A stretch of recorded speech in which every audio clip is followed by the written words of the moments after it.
So listening to that rushing river down there,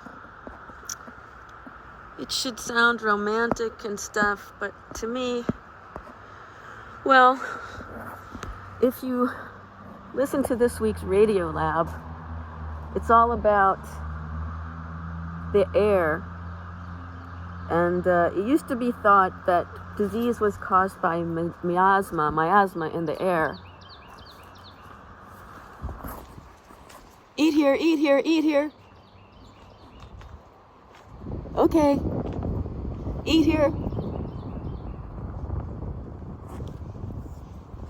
It's a woodpecker. And there are swallows, mockingbirds, cardinal. Sounds a little like a cardinal family. Be here, be here, be here, be here. Okay.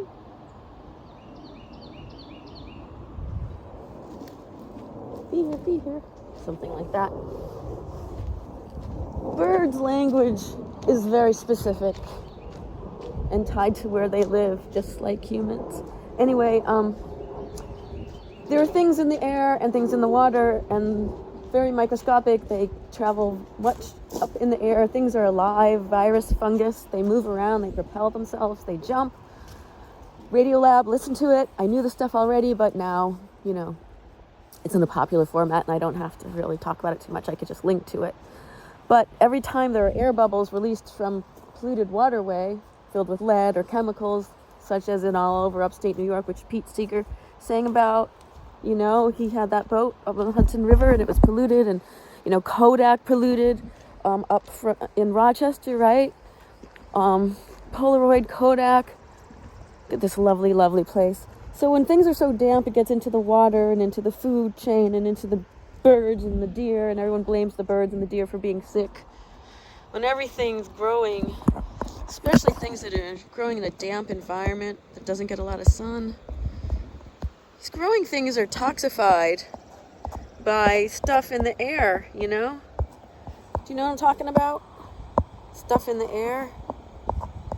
Anyway, air bubbles are released from the water and get into the air, releasing microscopic stuff. You can see the water there, see? So whatever's in that water I'm breathing right now becomes part of me, becomes part of the food chain, gets into my insides. There's a print shop right there. Do you think that they don't exhaust into the water? The print shops and the art studios. That's the cotton mill. You can see how the river runs through it, and there are ducks and geese, and everything looks clean, right? But this is where the water of New York City comes from.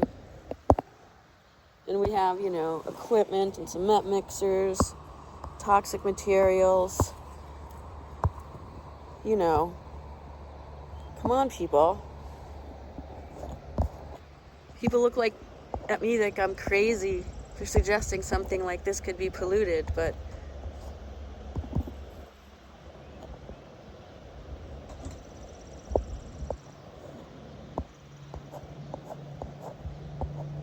there we go. There we have it.